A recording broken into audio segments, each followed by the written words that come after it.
tausiah demi tausiah yang luar biasa yang disampaikan oleh guru-guru kita, singkat, padat, ringkas, jelas, penuh manfaat. Alhamdulillah. Nah, saya hanya ingin sedikit menambahkan saja. Mungkin ini masalah yang paling aktual saat ini, sebagaimana yang Anda mungkin sudah dengar dan banyak orang bertanya, yaitu tentang adanya mahasiswa Katolik yang melaporkan saya karena tersinggung dalam urusan konsep ketuhanan. Nah, baik saudara, yang ingin saya sampaikan pada kesempatan ini, saya tidak ingin tanggapi itu laporan. Setiap warga negara Indonesia berhak untuk melapor, silakan saja. Saya tidak peduli dengan itu semua. Cuman di sini ada hal yang menarik yang saya mau sampaikan. Dalam ajaran agama itu ada dogma, doktrin agama. Setiap penganut agama itu punya dogma. Dogma itu doktrin agama yang sangat prinsip. Nah, dalam Islam ini ada prinsip yang tidak boleh dilanggar oleh umat Islam, apapun madhabnya. Apapun madhabnya, selama dia ngaku muslim, ini tidak boleh dia langgar. Nah, yang pertama apa? Yang pertama, kita harus beriman bahwa Allah Subhanahu wa Ta'ala Maha Esa, satu, tunggal, tidak berbilang. Itu prinsip. Pokoknya mau madhab apapun di kalangan umat Islam, kalau enggak punya ini, dia bukan Islam. Dia kafir, dia keluar dari Islam. Nah, kemudian kalau ada pertanyaan, lalu bagaimana kalau ada sekelompok orang meyakini Tuhan itu berbilang? Tuhan itu banyak, Tuhan itu dua, Tuhan itu tiga, dan seterusnya. Maka cukup kita lihat apa yang Allah firmankan, di antaranya dalam surat Al-Anbiya ayat 22. Allah memancing kita untuk berfikir, saudara. Apa kata Allah Subhanahu wa Ta'ala dalam ayat tersebut? Faqala ta'ala, "Lau kana fihima alihatun illallah lafasadata. Fasubhanallahi rabbil arsy amma yasifun." Shadaqallahul azim. Luar biasa. Allah katakan apa? "Lau kana fihima aliha." Andai kata di atas bumi ini, di kolong langit ini ada banyak Tuhan, illallah, selain Allah. Saudara, ada banyak Tuhan-Tuhan lain selain Allah. Maka kata Allah, la fasadata, niscaya langit dan bumi akan binasa. Ini jawaban dari Allah luar biasa. Andai kata di bumi dan langit ini banyak Tuhan, ada Tuhan selain Allah, niscaya bumi dan langit akan hancur lebur, akan binasa, akan rusak. Fasubhanallahi rabbil arsy. Maka maha suci Allah. Allah yang mana? Rabbil arsy, pemilik daripada arsy. Amma yasifun, dari apa-apa yang mereka sifatkan. Jadi artinya ayat ini membantah. Tidak boleh ada seorang muslim pun, bahkan tidak boleh ada seorang manusia pun yang mengatakan Allah itu berbilang. Nah, sekarang mari kita lihat, kita dipancing oleh Allah untuk berpikir pakai akal. Kalau Tuhan banyak, ini bumi melangit bisa hancur, kok bisa? Ya jelas dong. Nah, kalau Tuhannya ada dua, yang satu pengen siang, yang satu pengen malam, bagaimana ceritanya? Itu baru dua aja hancur, apalagi 10 tuh Tuhan. Rusak, saudara. Nah, yang satu pengen menciptakan manusia itu pendek, yang satu pengen tinggi. Apa enggak ribut tuh Tuhan? Bisa ribut, saudara. Enggak sampai di situ. Jangan-jangan masing-masing Tuhan punya ciptaan. Nah, kemudian apa? Ciptaannya perang membela Tuhan masing-masing. Nah, ini kacau balau, saudara. Jadi Tuhan yang satu pengen tenang, Tuhan yang satu pengen perang, Tuhan yang satu pengen malam, Tuhan yang satu pengen siang. Nah, Tuhan yang satu pengen pendek, Tuhan yang satu pengen panjang. Nah, itu kalau udah begitu gimana jadinya, saudara? Apa nasib kita? Ini Habib Idrus tinggi. Tuhan yang satu bilang jangan pendek, dia pendek. Tuhan yang satu marah, tinggi lagi, tinggi, pendek, mati manusianya. Kira-kira jelas tidak? Jadi pancingan oleh Allah Subhanahu wa Ta'ala mengena tidak? Mudah dipahami tidak? Jadi kalau saya katakan Tuhan tidak berbilang, saudara, Ini adalah firman Allah, ini adalah doktrin agama yang wajib untuk diyakini oleh umat Islam. Kalau ada umat Islam yang tidak meyakini itu, maka dia bukan Islam. Kira-kira jelas tidak?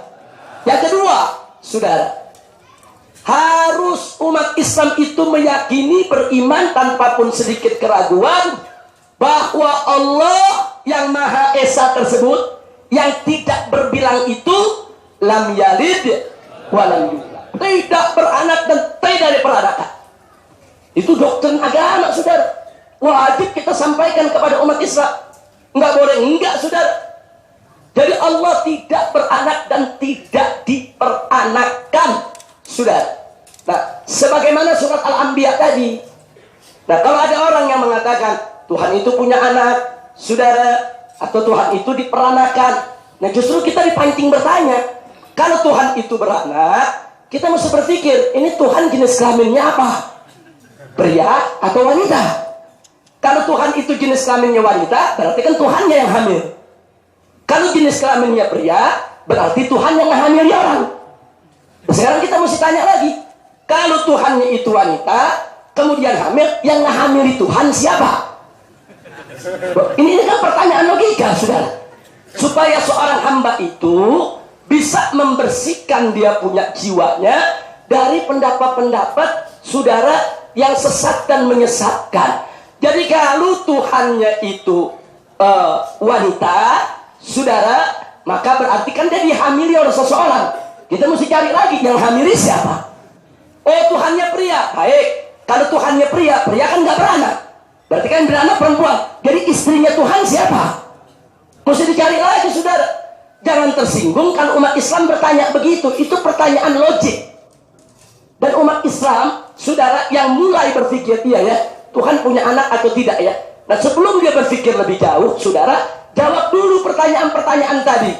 Kalau Tuhan itu, Tuhannya wanita, Tuhan punya anak, berarti kalau Tuhannya wanita, Tuhan itu hamil. Kalau Tuhannya hamil, siapa yang menghamilinya? Kemudian mesti dilihat juga, itu prosesi pernikahannya bagaimana? Apa ada ijab kabulnya? Nah, kemudian nanti proses persetubuhannya bagaimana? Apa istrinya Tuhan juga? Atau bagaimana? Kemudian begitu dia hamil, berapa bulan tuh hamilnya? Apa kayak manusia? Apa bagaimana? Terus begitu dia melahirkan, apakah melahirkan anak atau bertelur dulu? Nah, ini kan kalau reproduksi kan ada pakai bertelur, ada yang beranak. Ini yang mana nih? Apa Tuhannya bertelur? Mesti jelas, saudara. Nggak boleh nggak jelas. Nah, ini yang saya doktrin ke umat Islam. Kalian jangan mau dipengaruhi oleh siapapun yang mengajarkan Anda Tuhan itu beranak. Nggak boleh. Bagaimana saya menjelaskan kepada umat supaya umat yakin Tuhan tidak beranak? Saya lontarkan pertanyaan-pertanyaan seperti tadi, saudara. Ya, kalau Tuhan beranak, berarti Tuhan hamil dong. Berarti Tuhan perempuan dong. Oh enggak, Tuhannya laki ya. Kalau Tuhannya laki, berarti Tuhannya yang ngebuntingin orang. Nah, kalau Tuhan yang ngebuntingin orang, siapa yang dibuntingin oleh Tuhan? Nah, itu kan proses pembuntingan kan mesti lewat pernikahan supaya sah. Nah, sekarang prosesnya bagaimana? Nah, kemudian proses persetubuhannya bagaimana? Reproduksinya bagaimana? Kalau kita kan jelas ini reproduksinya, saudara. Kita ijab kabul, nikah, suami istri melakukan hubungan intim, kemudian sperma membawa nutfah, membuahi sel telur yang ada di rahim seorang wanita. Wanitanya hamil selama 9 bulan, kemudian melahirkan anak. Reproduksinya jelas. Nah, sekarang Tuhan bagaimana kalau dikatakan beranak? Oh, kalau dikatakan enggak, Tuhan tinggal mencipta aja, mencipta. Oh, itu bukan anak, namanya ciptaan. Itu namanya makhluk, bukan anak, saudara. Oh, Tuhan menciptakan istri, Tuhan menciptakan anaknya. Itu bukan anak, bukan istri namanya. Itu ciptaan, makhluk. Nggak ada, Tuhan tidak beristri, Tuhan tidak beranak, dan Tuhan tidak diperanakan. Kira-kira jelas tidak? Jelas tidak? Paham semua? Nah, makanya jangan kaget kalau Tuhan beranak. Ini Tuhannya siapa? Oh, dia menghamili seorang wanita untuk melahirkan anak Tuhan. Terus yang ngelahirin tuh, yang ngebantuin bidannya siapa? Ini gara-gara saya ngomong begini, saudara langsung dilaporin. Habib Rizik sudah menghina agama kamu. Siapa yang menghina? Orang Israel lagi ajarkan doktrin agama Islam kok. Oh, kalau gitu Habib Rizik mesti dituntut. Ya nggak apa-apa. Cuman hati-hati. Kalau Anda menuntut ustadz, menuntut kiai, menuntut habib, yang mengatakan Allah tidak beranak dan tidak diperanakan, besok ini umat Islam rame-rame bisa melaporkan pendeta se-Indonesia. Mereka lapor, Pak Polisi, kami mau lapor, ada penistaan agama. Kenapa? Itu pendeta-pendeta bilang Tuhan punya anak. Bagi kami itu penistaan agama. Kacau tidak? Tidak, saya tanya, kacau tidak? Bisa aja kita ngelaporin? Saya mau tanya, orang Bogor bisa ngelapor? Orang Cianjur bisa ngelapor? Yang datang dari Kalimantan bisa melapor? Kan kita bisa melapor polisi. Pak, ini ada penistaan agama, Pak. Oh, penistaan agama oleh siapa? Ini Pak, pendeta-pendeta di gereja-gereja mengatakan Tuhan itu beranak. Loh, bagaimana bisa penistaan? Bagi kami umat Islam itu penistaan. Kalau kita saling melaporkan dogma, nggak lucu, saudara. Kita jangan melaporkan dogma mereka, mereka jangan melaporkan dogma kita. Itu namanya toleransi. Yang nggak boleh itu kita mencaci maki agama orang, saudara. Kalau kita caci maki satu agama, kita hina saudara, itu nggak boleh, haram. Allah mengatakan dalam Al-Quranul Karim, faqala ta'ala, la tasubbul ladzina yad'una min dunillah fayasubbullaha adwan bighairi ilmin. Shadaqallahul azim. Jangan sekali-kali engkau mencaci maki agama orang lain. Kenapa? Fayasubbullah. Nanti kalau kau caci maki agama orang lain, jangan sekali-kali kau mencaci maki orang-orang yang menyembah selain Allah. Nggak boleh. Jangan hina agamanya, jangan hina Tuhannya, jangan. Sudah. Kenapa? Sebab kalau kita menghina sesembahan mereka, fayasubullah, mereka akan menghina Allah. Sudah. Adwan bighairi ilmi, dengan tanpa pengetahuan, kelewat batas, dengan penuh kebencian dan permusuhan, sudah. Nah, karena itu tolong dibedakan antara dogma dengan penghinaan. Jadi kalau orang-orang Kristen lagi mengatakan ada Tuhan Bapa, ada Tuhan Anak, itu keyakinan mereka, sudah. Itu keyakinan mereka. Tapi jangan keyakinan itu didoktrin kepada umat Islam. Kalau didoktrin kepada umat Islam, wajibkah kita jawab? Wajibkah kita jawab? Itu yang saya ajarkan umat, saudara. Kalau Anda didoktrin, ya jawab. Sebab saya dapatkan bukunya, saudara, dicetak buku mengatasnamakan satu lembaga Kristen yang namanya Nehemia. Itu dulu pusatnya di Ciputat. Saya temukan itu diktat, saudara, 15 tahun yang lalu, saudara. Apa di sana ditulis? Ada 5 prinsip ajaran Islam, saudara. 5 prinsip ajaran Islam yang sesat dan menyesatkan. Dia tulis di situ, saudara. Islam dibilang agama pagan dan seterusnya, sampai ada satu poin dibilang apa? Kenapa umat Islam itu memberi sholawat kepada Muhammad? Sholawat itu adalah doa. Muhammad minta doa dari umatnya. Kalau Muhammad minta sholawat, berarti Muhammad minta doa. Kalau Muhammad minta doa, berarti Muhammad nggak yakin dirinya selamat. Jadi kalau Muhammad nggak yakin dirinya akan selamat, kenapa umat Islam jadikan Muhammad sebagai juru selamat? Orang yang mati minta didoain, itu nggak yakin dirinya selamat. Jangan jadikan juru selamat. Dia pakai dalil Al-Quran dan Sunnah. Nah, jadi saudara, ini artinya apa di sini kita lihat? Mereka membuat doktrin untuk merontokkan akidah umat Islam. Nah, dalam posisi begitu saya tanya, wajib gak dijawab? Wajib gak dijawab? Jawaban ini saya ajarkan kepada umat, saudara. Apa yang kita ajarkan? Satu, saudara, bahwa sholawat itu, saudara, bukan permintaan Nabi, tapi perintah Allah. Itu adalah perintah Allah. Kalau Allah nggak perintah, Nabi nggak minta, saudara. Nabi minta karena diperintah oleh Allah. Innallaha wa malaikatahu yusholluna 'alan nabi ya ayyuhalladzina amanu shollu 'alaihi wa sallimu taslima. Berarti perintah siapa? Allah. Perintah siapa? Allah. Nah, sekarang itu dua, saudara. Nah, manakala Nabi menyuruhkan kepada umatnya untuk berselawat kepada beliau, bukan beliau yang minta, beliau menjalankan perintah Allah. Kasih tahu tuh umat, banyak selawat buat Nabi, bukan Nabi yang ngemis selawat kepada kita. Jelas tidak? Jelas. Yang ketiga, saudara, yang ketiga, kalau kita berselawat kepada Nabi, bukan Nabi yang butuh selawat kita, kita yang butuh selawat kepada Nabi. Makanya Nabi mengatakan, man shalla alayya sholatan sallallahu alaihi biha asra. Barang siapa yang berselawat kepadaku 1 kali, maka Allah melimpahkan selawat 10 buat dia. Hitung-hitungan dagang, kita kasih Nabi 1, dapat 10. Rugi apa untung? Rugi apa untung? Nah jadi saudara, siapa yang mau diperlimpahan sholawat dari Allah? Sholawat buat Nabi.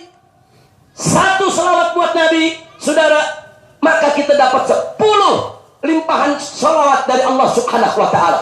Bagaimana kalau kita baca 100, yang kita baca 1000 sholawat dan seterusnya? Jadi bukan Nabi yang butuh. Saya tanya semua di sini yang hadir, Anda butuh gak sholawat dari Allah? Butuh tidak limpahan sholawat dari Allah? Betul. Salah satu jalannya adalah bersolawatlah kepada Nabi. Enggak sampai di situ, saudara. Nabi mengatakan dalam hadis, saudara, aulan nas bi yaumal qiyamah aktsaruhum sholatan aliyya. Orang yang paling dekat denganku nanti di hari kiamat adalah orang yang paling banyak baca sholawat. Makin banyak sholawat, makin dekat dengan Nabi. Nah sekarang saya tanya semua yang hadir, mau dekat dengan Nabi? Mau dekat dengan Nabi? Jadi perbanyak sholawat, saudara. Jadi nggak betul tuh uraian pendeta Nehemia, saudara, yang mengatakan, oh karena Nabi ini manusia minta sholawat, minta doa, berarti kalau minta doa buat dirinya belum selamat. Tunggu dulu, jangan ngomong dulu sebelum belajar sama kiai.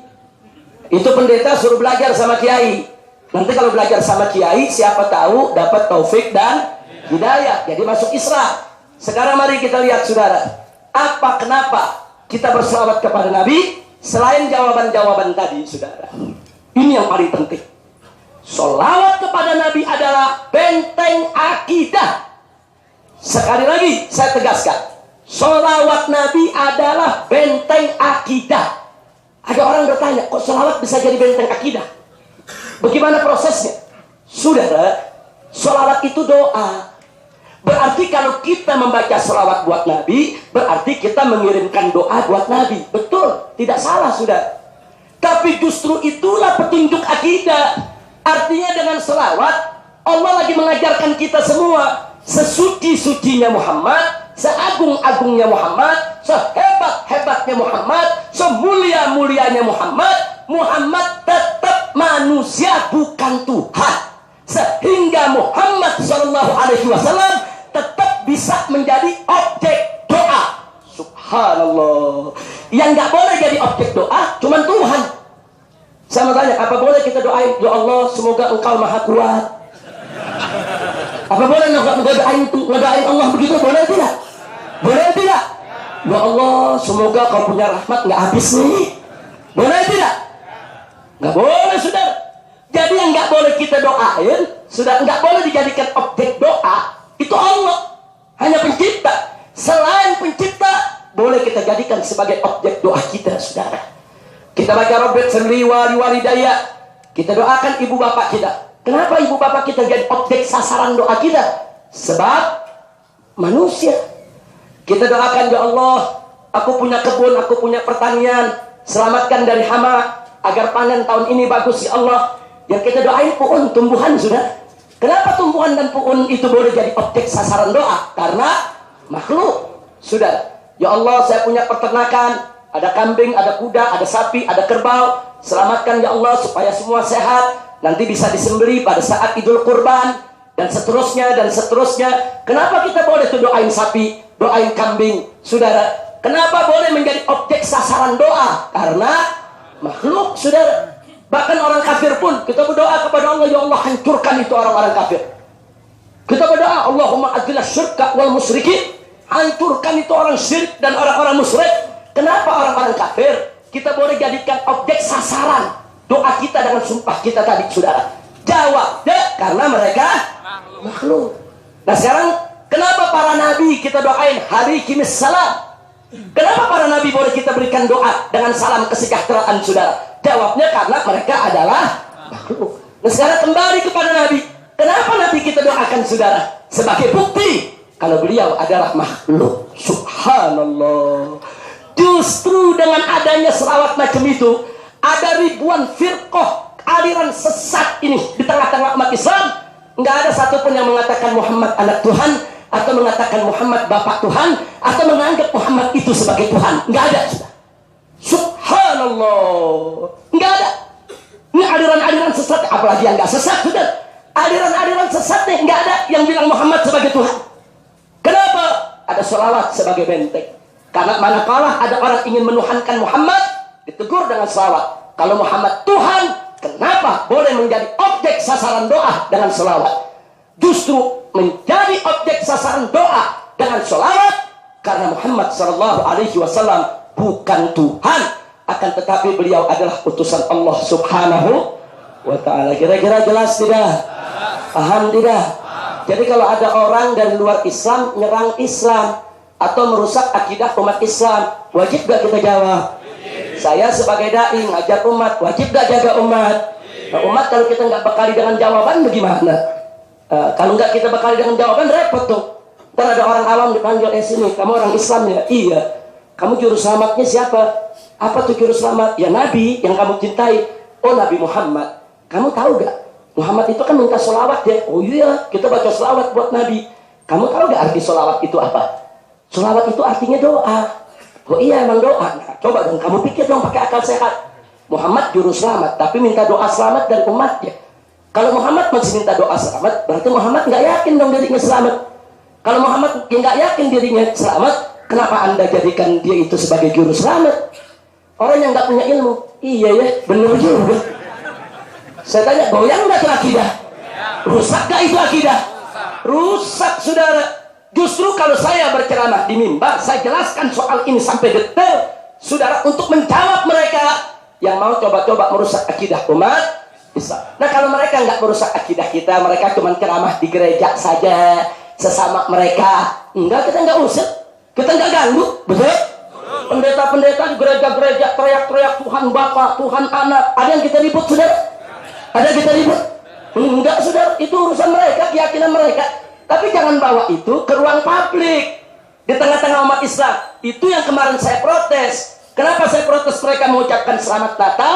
Karena Natal itu walaupun secara bahasa maknanya adalah hari kelahiran, tapi secara terminologi mereka memperingati hari lahirnya seorang anak Tuhan. Saudara, makanya Natal itu artinya hari kelahiran Yesus Kristus sebagai anak Tuhan. Jadi kalau ada orang ucapkan kepada kita selamat Natal, artinya selamat hari lahir Yesus Kristus sebagai anak Tuhan. Saya tanya, boleh nggak ngucapin begitu kepada orang Islam? Nggak boleh, saudara. Nggak boleh. Tapi kalau udah ada yang terlanjur ngucapin kepada kita begitu, ya saya ajarin umat, jawab lam jalid walam yulad. Nah, dia ngucapin selamat Natal, kan kita tahu artinya. Artinya apa tadi? Selamat hari lahir Yesus Kristus sebagai anak Tuhan. Jawab lam jalid walam yulad. Allah tidak beranak, Allah tidak diperanakan. Loh, itu kita kalau dia nggak ngucapin, kita nggak jawab, betul? Betul. Orang Kristen ketemu selamat Natal, ada usil kita jawab? Nggak ada, sudah. Mereka teriak-teriak di gereja mereka, ada kita jawab? Nggak ada. Tapi begitu masuk ke perkampungan Muslim, mengucapkan selamat Natal kepada orang Islam, wajib saya melindungi akidah umat Islam. Kira-kira jelas tidak? Nah, kalau gara-gara ini mereka mau lapor aja, nggak apa-apa.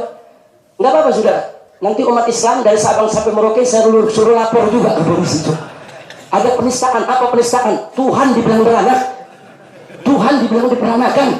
Nah, saya mau tanya, kalau mereka boleh melapor, kita boleh melapor nggak? Nah, tinggal polisinya bingung, pusing. Yang mana yang laporan mau dijalanin? Kalau nggak tiap polsek, saudara, umat Islam kita suruh melapor. Kira-kira jelas tidak? Nah, tapi kesimpulannya itu urusan dogma. Dogma itu bukan ranah pelaporan. Biar yang Kristen meyakini dengan keyakinannya, Islam meyakini dengan keyakinannya, nggak usah saling melapor, kecuali kalau ada penghinaan, mencaci maki daripada agama tertentu. Kira-kira jelas tidak? Jelas tidak? Jelas tidak? Takbir. Sallu ala Nabi. Aqimus shalah.